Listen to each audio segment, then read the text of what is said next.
Hi guys, welcome back to this channel. So ang topic natin for today is about integration by algebraic substitution. Okay guys, i-recall lang natin yung topic natin sa differential calculus. Di ba pag naghahanap tayo ng derivative, ang ginagawa natin na process is the chain rule, right?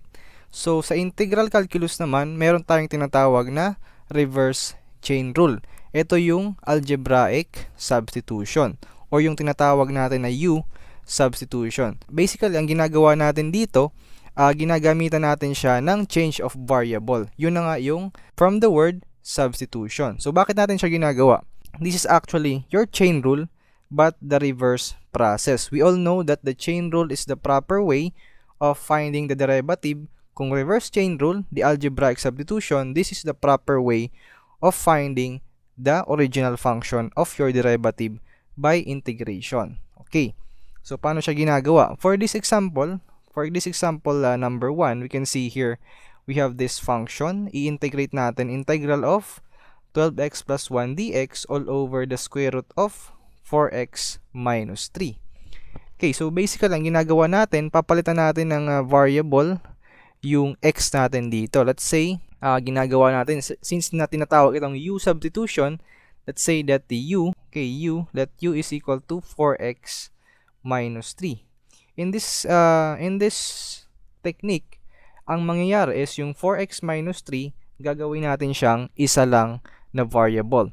That makes our function a simpler function and easy to integrate. Okay, so para mas ma-integrate natin ng mas madali.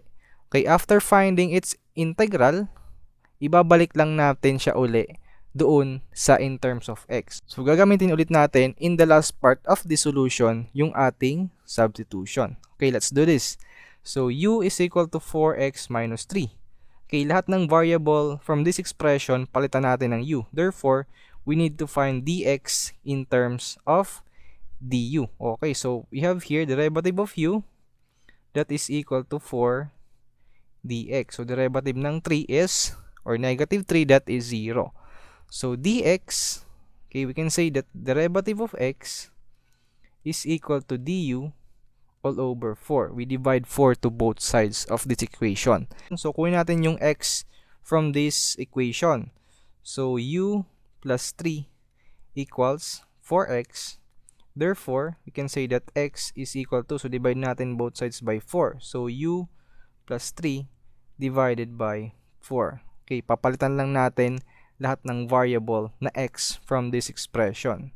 We have integral of, so 12 times x. X natin is u plus 3. So this is all over 4.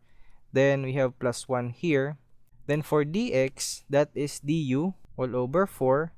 Then we have here, so yung 4x minus 3 is just equal to u. So the square root of u. Then we just simplify this and you do the integration. Okay, simplify natin. So, mostly ang process natin is algebra.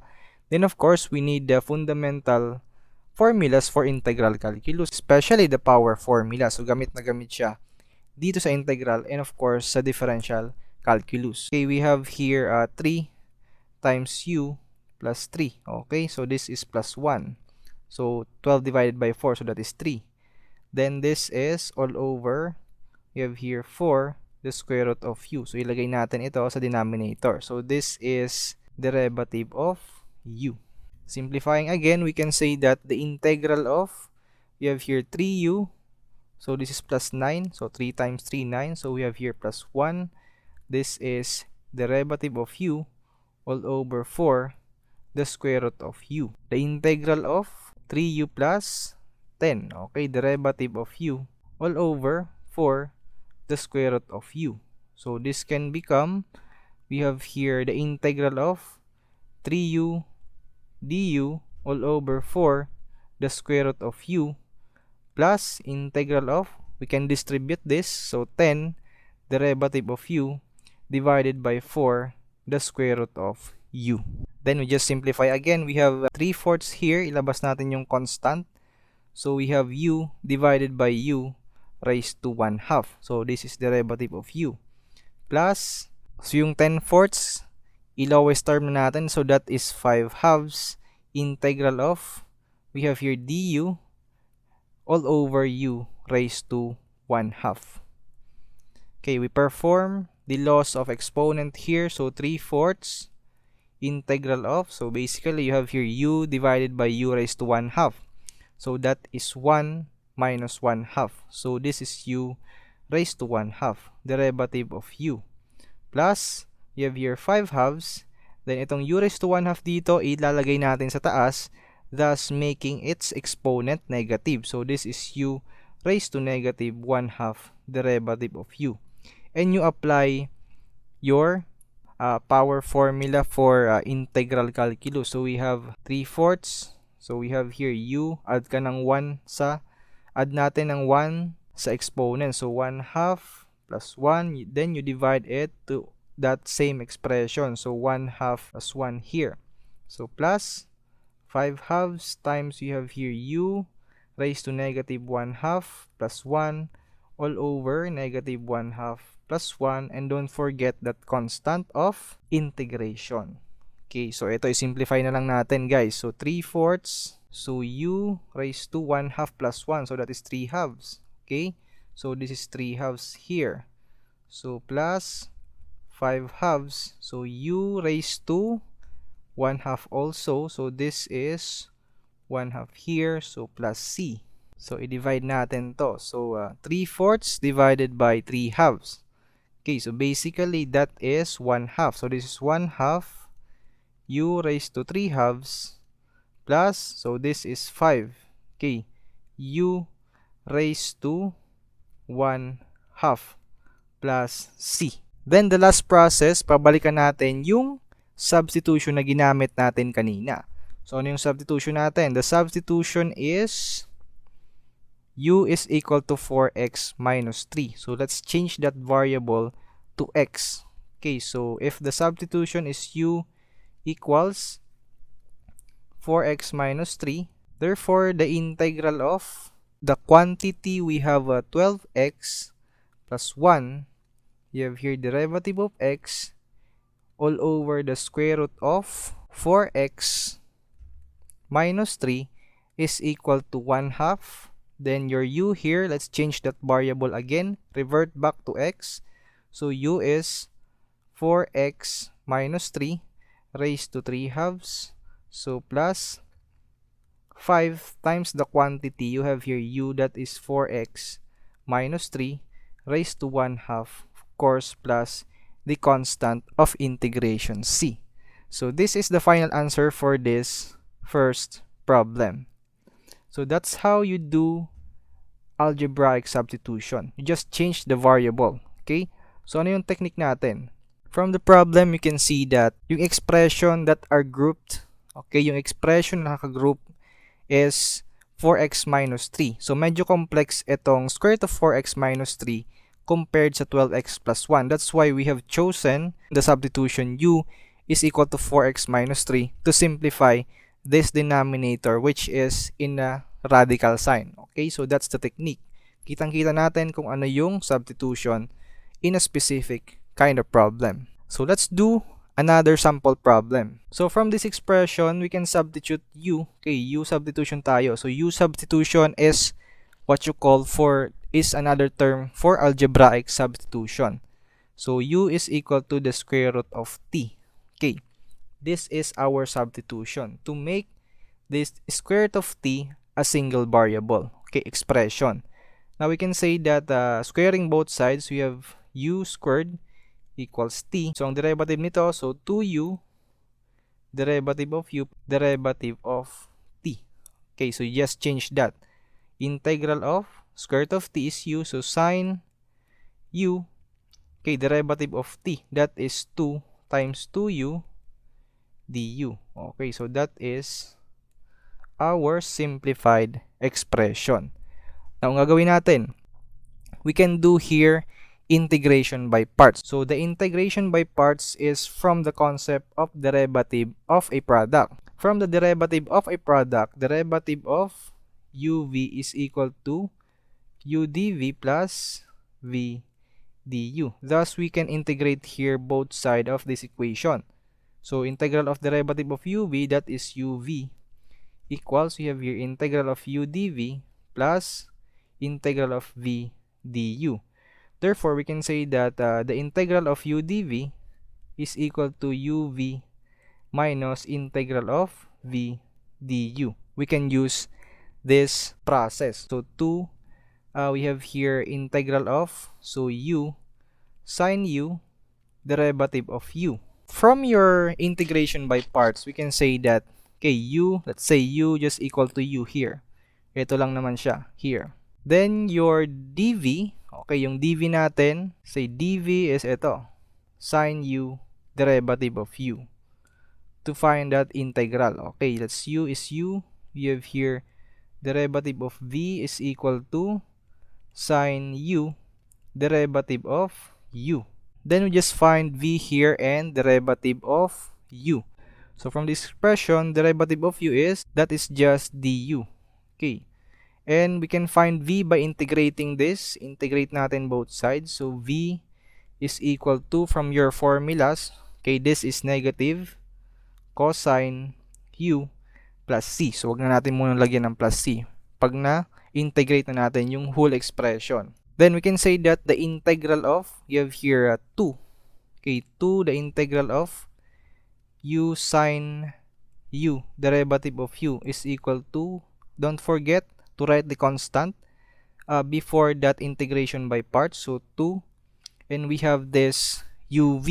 Okay, so uv minus integral of v du. So yung u natin is u, v is negative cosine u, okay, then we have here minus integral of v du. So yung v natin is negative, so integral of negative cosine u, then yung du natin is just equal to derivative ng u. This is 2 times the quantity, we have here negative u cosine u. So ito negative times negative, that is positive, so plus integral ng cosine u is sine u. Then, lagyan natin ng plus c. Therefore, we can say that the integral of this is 2 times the quantity. We have here sine u minus u cosine u plus c. So, if our substitution, guys, is u is equal to the square root of t, therefore, the integral of, we have here sine the square root of t, derivative of t is equal to, so just substitute the square root of t for this u here. So this is 2 times the quantity, we have here sine the square root of t minus the square root of t cosine the square root of t, we have here plus the constant of integration c. So this is the final answer, guys, for this second problem. So let's head to our last problem. So that is problem number 3. So let's go to this final example.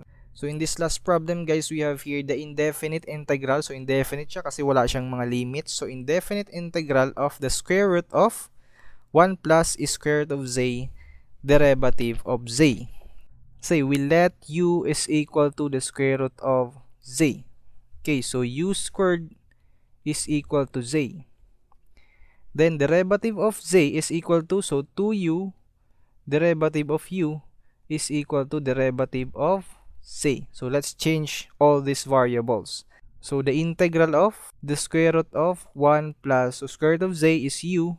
Then derivative of z is 2u derivative of u. So this is just equal to 2 the integral of u times the square root of 1 plus u derivative of u. In this form expression, guys, we can still change variable kasi nakikita natin dito meron pa tayo ditong expression which is a complex expression that is the square root of 1 plus u. So let's introduce another variable for simplicity of this expression. So let's say that let x be the square root of 1 plus u. So take note that dalawang beses tayo gumamit ng substitution. Okay, so if this is your expression, so x squared is equal to 1 plus u. So therefore, u is just equal to x squared minus 1.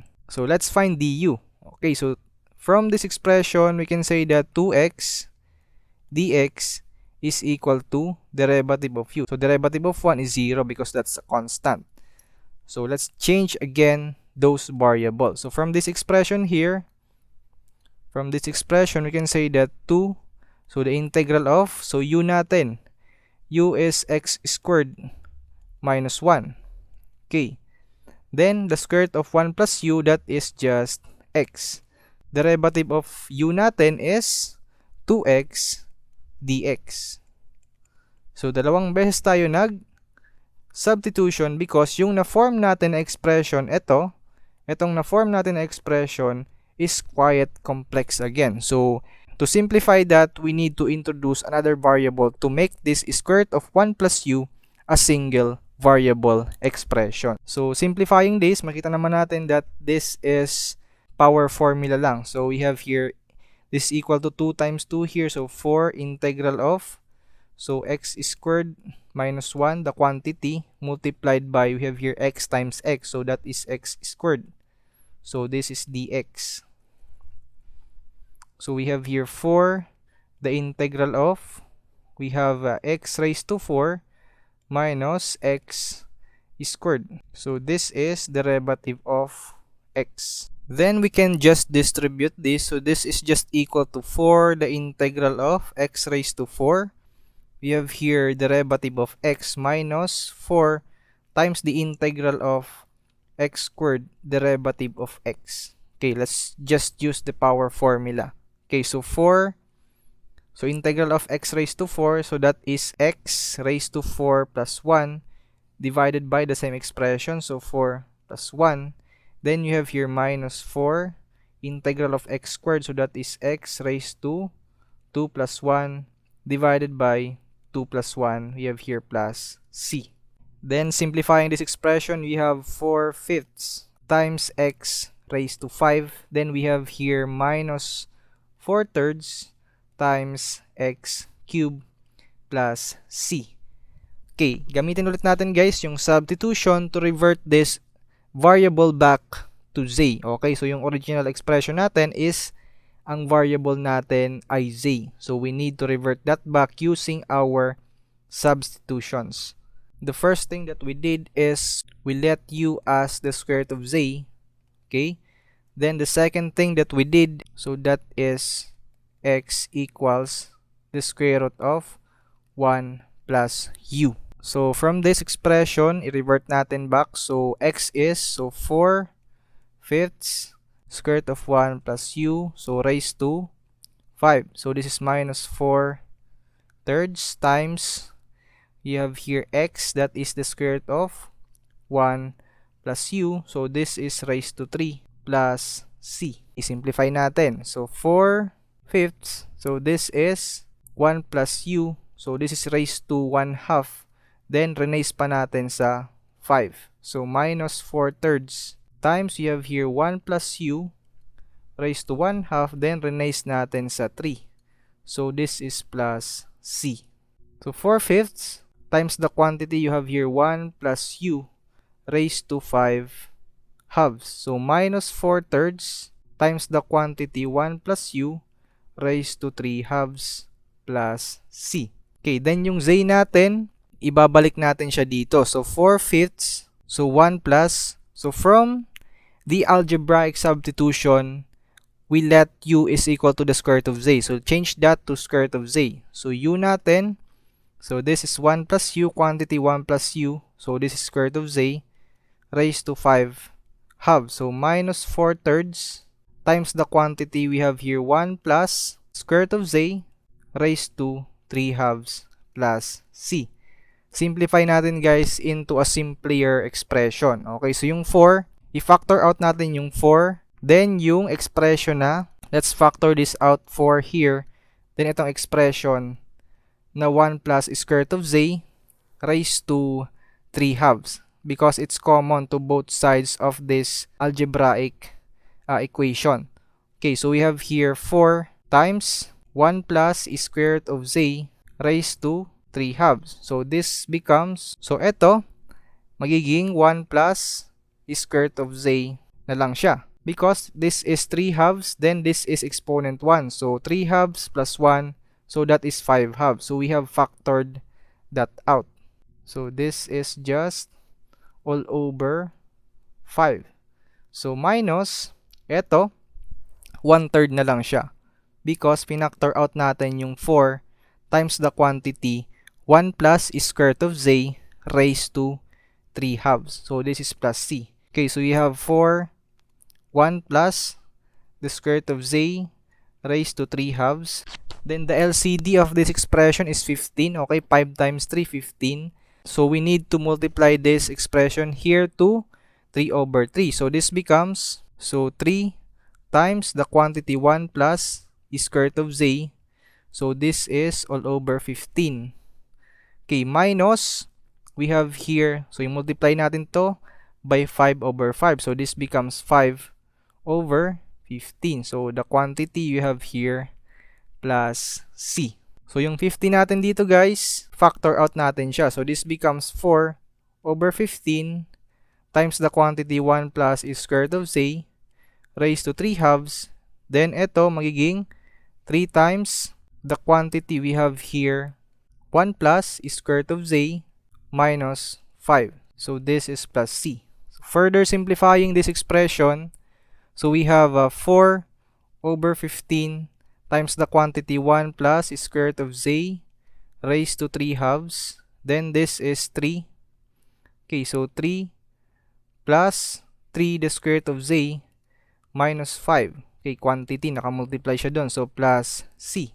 So the integral of the square root of 1 plus the square root of z, derivative of z here, is just equal to 4 over 15 times the quantity we have 1 plus square root of z raised to 3 halves times the quantity we have here. So this is 3, the square root of z, so minus 2 plus c. So this is the final answer for this last problem.